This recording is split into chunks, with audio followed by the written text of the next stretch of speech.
नमस्कार, मैं हूं अभिषेक। स्वागत है आपका मनी 9 पर और आप देख रहे हैं अपना पसंदीदा कार्यक्रम prime time show money time, जहां आपको मिलती हैं आपकी जेब और जिंदगी से जुड़ी हर खबर। तो चलिए बिना देर करे शुरू करते हैं खबरों का ये सिलसिला। आज की पहली खबर आरबीआई की मौद्रिक नीति से जुड़ी हुई, जो बढ़ाने वाली है आपका दर्द।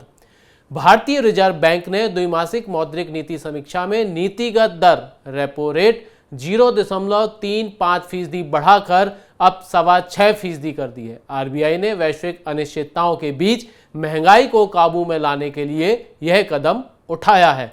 इतना ही नहीं, केंद्रीय बैंक ने चालू वित्त वर्ष के लिए जीडीपी के ग्रोथ अनुमान को भी घटा दिया है। इसे 7% से घटाकर 6.8% कर दिया है। रेपो रेट बढ़ने का मतलब है कि बैंकों और वित्तीय संस्थानों से लिया जाने वाला कर्ज महंगा होगा और मौजूदा लोन की मासिक किस्त बढ़ेगी। आरबीआई महंगाई को काबू में लाने के लिए इस साल मई से लेकर अब तक 5 बार में रेपो रेट करीब 2.25% बढ़ा चुका है। दास ने कहा है कि महंगाई अभी भी ऊंची बनी हुई है, ऐसे में मौद्रिक नीति के स्तर पर सूझबूझ की जरूरत है।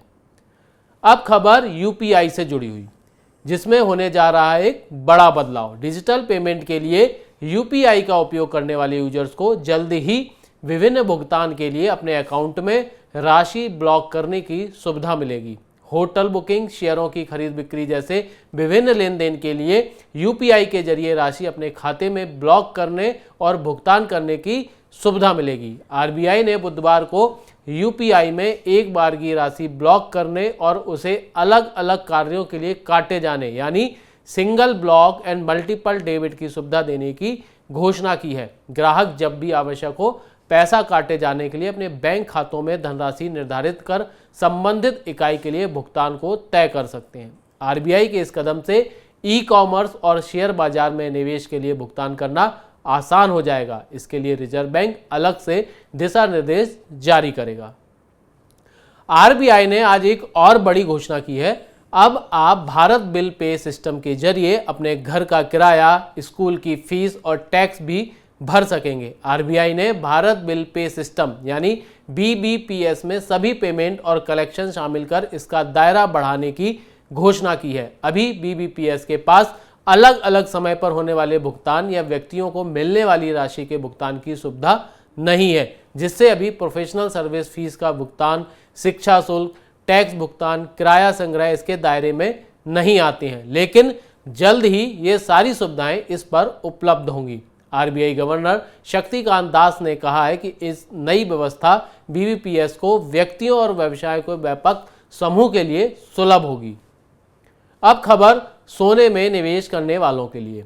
आरबीआई ने देश में स्थित भारतीय इकाइयों को अंतर्राष्ट्रीय वित्तीय सेवा केंद्र में सोने की कीमतों से जुड़े जोखिम को हेज करने की मंजूरी दे दी है। आरबीआई गवर्नर शक्तिकांत दास ने कहा है कि अभी तक भारत में मौजूद स्थानीय इकाइयों को विदेशी बाजारों में सोने में निवेश को लेकर कीमत जोखिम से बचाव की अनुमति नहीं थी, लेकिन अब इन इकाइयों को सोने में निवेश को लेकर कीमत जोखिम से प्रभावी तरीके से बचाव के लिए अधिक लचीलापन देने के लिए यह तय किया गया है कि आईएफएससी में मान्यता प्राप्त एक्सचेंज पर सोने की कीमत को हेज करने की सुविधा होगी। अहमदाबाद के पास गिफ्ट सिटी में गठित आईएफएससी अंतर्राष्ट्रीय वित्तीय सेवा केंद्र के तौर पर काम कर रहा है। घर खरीदने वालों पर पड़ने वाली है अब दोहरी मार। रेपो रेट बढ़ने से एक और जहां बैंक होम लोन महंगा करेंगे, वहीं सीमेंट कंपनियां भी दाम बढ़ाने की तैयारी में है। इस साल अगस्त तक पूरे देश में सीमेंट की कीमतों में 16 रुपए प्रति बैग का इजाफा हुआ है। एमके ग्लोबल फाइनेंशियल सर्विसेज के मुताबिक नवंबर महीने में सीमेंट की कीमतों में और 6 से 7 रुपए प्रति बैग का इजाफा हुआ है।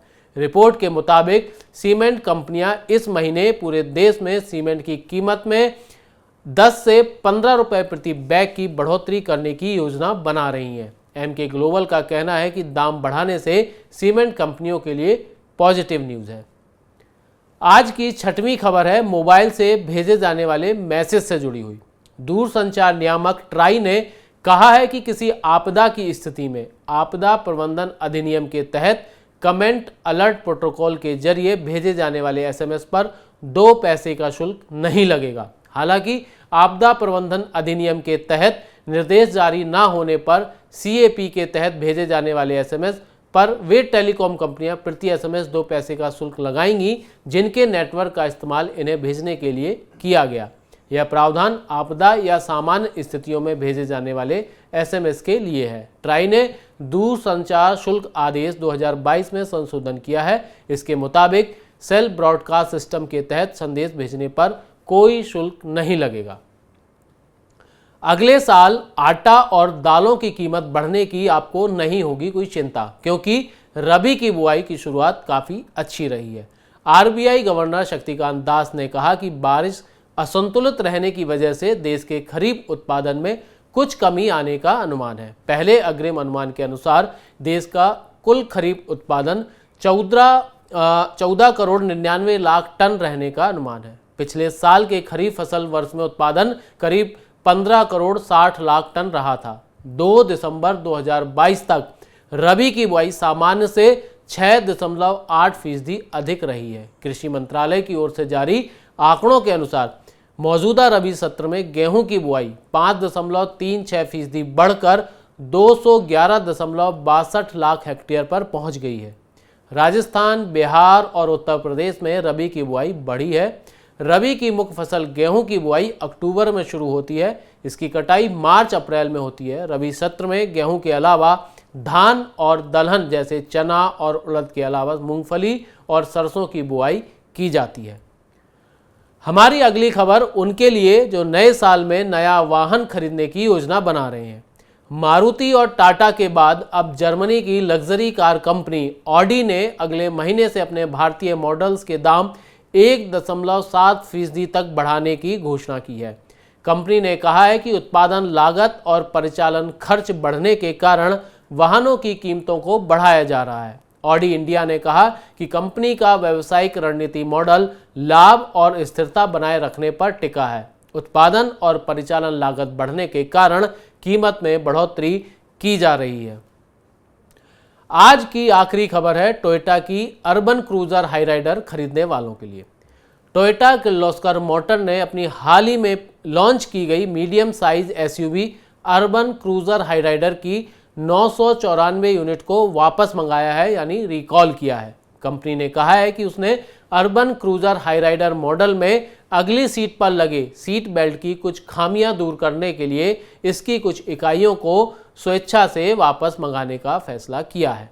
कंपनी का मानना है कि इस मॉडल की लगभग 994 इकाइयों में सीट बेल्ट की खामी हो सकती है। इन इकाइयों को वापस मंगाकर गड़बड़ी दूर की जाएगी। टोयोटा ने इस साल जुलाई में ही अर्बन क्रूजर हाईराइडर मॉडल को बाजार में उतारा था। आज इस सफर को यहीं पर देते हैं विराम। उम्मीद है आपको जरूर पसंद आया होगा हमारा ये कार्यक्रम। अगर आप इस तरह की काम की खबरें सुनते और देखते रहना चाहते हैं तो जरूर हमारे चैनल को सब्सक्राइब करिए और हाँ, अपनी पसंद और नापसंद बताने के लिए कमेंट जरूर करें। अगर आप मनी 9 के अन्य खास कार्यक्रम को भी देखना चाहते हैं तो मनी 9 ऐप को जरूर डाउनलोड कर लें। अब आपसे मुलाकात होगी कल, तब तक के लिए शुभ रात्रि, गुड नाइट।